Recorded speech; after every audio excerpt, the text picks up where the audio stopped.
সেফা কিন্তু একটু অসুস্থ, ঠিক আছে, তাই জন্য আমি কিন্তু এই ঘরে এসে বসে রয়েছি। কিন্তু তারপরে যেন সেফাটা আজীব সাবি বলতেই যেন কেমনটা হচ্ছে, সেফা একটা আজীব সে বিহেভ করছে, কারণ জানি না ওর একটা শরীরটা খারাপ ছিল আর আজকের কেমন একটা বিহেভ করছে, তাই ওর বাপ মানে ওখানটায় ওর সাথে বসে রয়েছে। আর আমি ভাবলাম যে একটা ব্লগ শুরু করি, কেন তোমাদেরকেও তো জানাতে হবে, তাই না? ওই জন্য আমি একটা ব্লগ শুরু করলাম। তা আমি এখন দেখি সেফা আছে কি, চলো আমি গেটে দেখতে যাই। ও ও বলছিল যে সবাইকে শেষ করে দেবে। আমার প্রচুর ভয় লাগছে যে ওর ভেতরে কোন আত্মা ঢুকেছে। তো চলো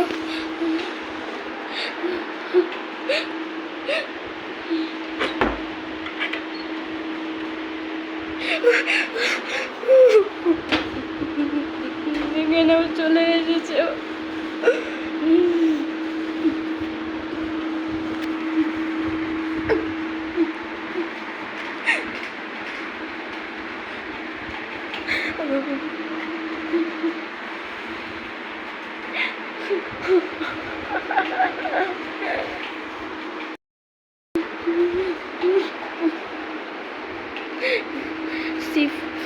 সিফা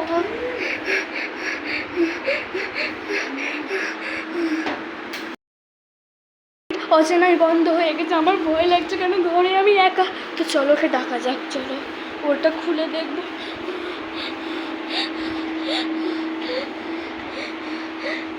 সিফা সিফা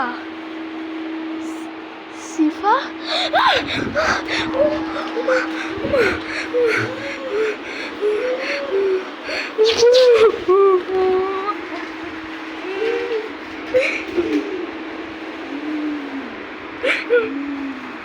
আমাকে খাওয়া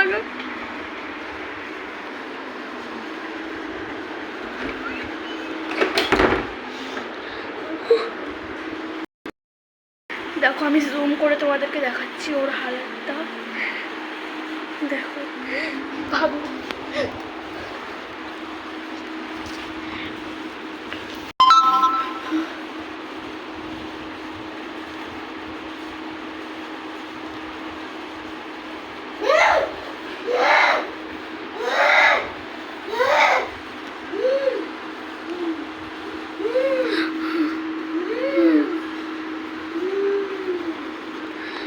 তো গাইস আমাকে একদমই বোঝা যাচ্ছে না, আমি একদম বাইরে বেরোতেও পারছি না, ওর জন্য একটু আওয়াজ যদি আমার দিকে ফিরে আসছে, আমি খুব ভয় পাচ্ছি। বিশেষ করে আমি জানি না হঠাৎ করে এমন কেন হলো, খুব আওয়াজ করছে,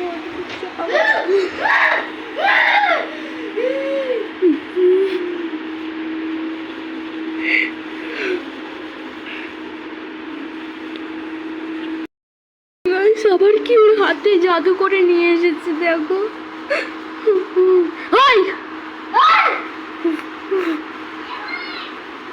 চলো আমার ওর কাছে গিয়ে ওকে মেরে অজ্ঞান করতে, আমাকে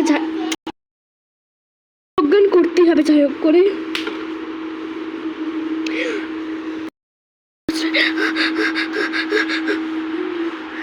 ওকে একটা মারতেই হবে, আমি যাই হোক করে উঠতে হবে, আমাকে সাহস নিতেই হবে।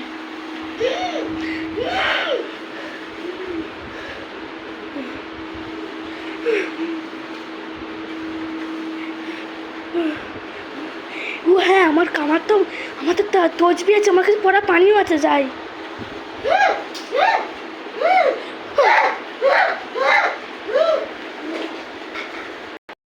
উঠেছে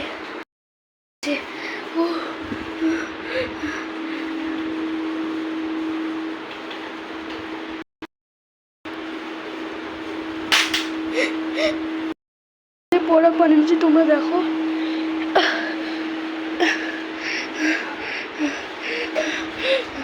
তাড়াতাড়ি করে লাইট জ্বালাই, টর্চ লাইট। রিকর্ডিংটা বন্ধ করে দিন, আমি চার্জ শেষ হয়ে যাবে তো।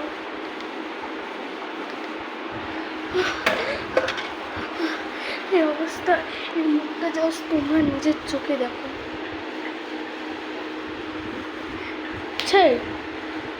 সাহস কি করে দেয় তোরা আমার গায়ে হাত তোলা? করে করে বের করতে হবে। এবার কী করি? ওই তো পানি আছে, চলো চলো চলো। দেখো হাতে পানি নিয়ে নিয়েছি।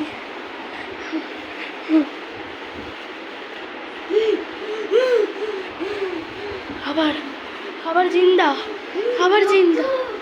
রক্ত না, ওটা ওটা রক্ত না।